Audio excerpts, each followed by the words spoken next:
Close enough. So here we have a 1954 first year production of the Gibson Mastertone 5-string banjo, back in action after many years of being out of their lineup. And so it's in very nice original condition. There are a few nicks and bumps here and there, but nothing major at all. And it's a fine banjo. And it's for sale.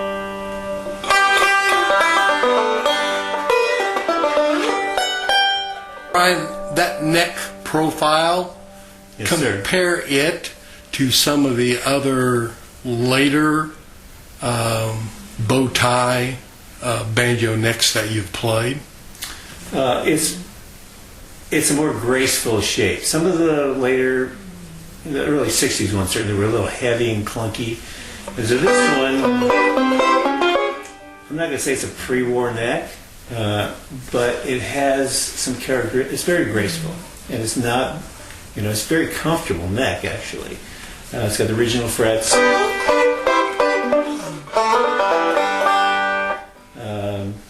I've had a bunch of Frank Pete necks and some other necks, and honestly, they're all a little different.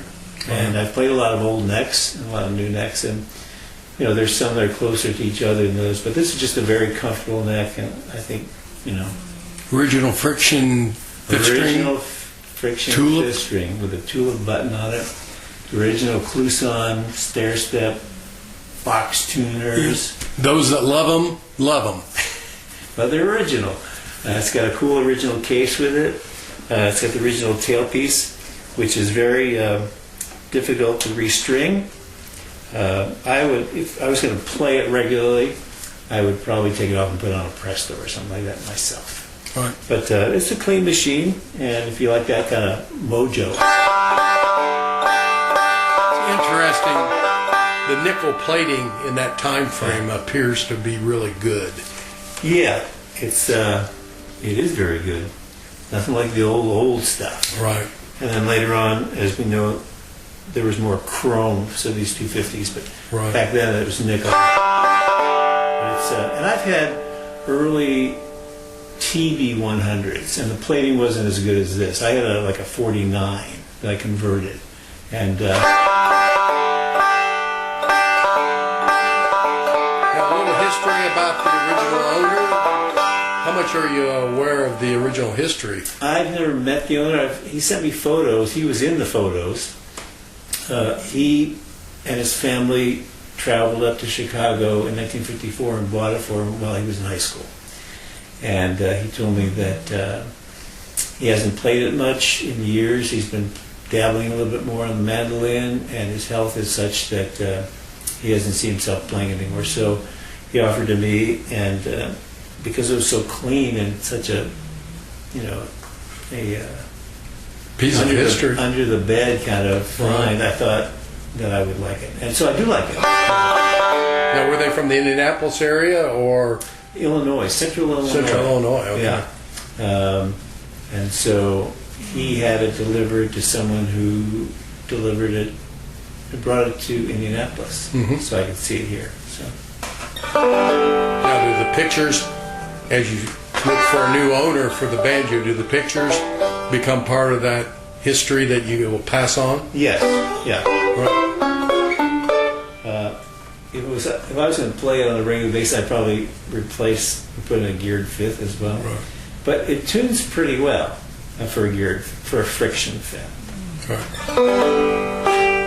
Take it through another one. Let's see, what should I play here?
Very good.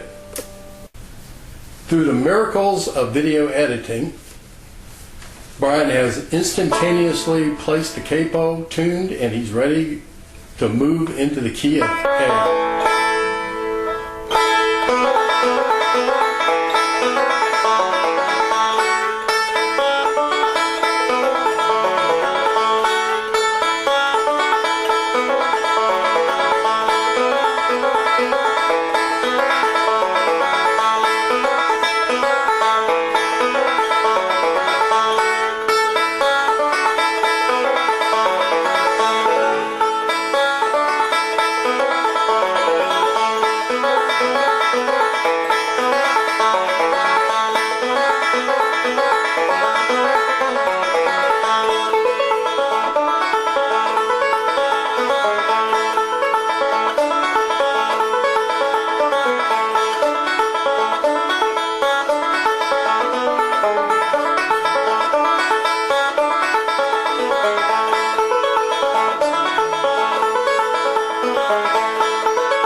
More video magic. We're now in the key of C.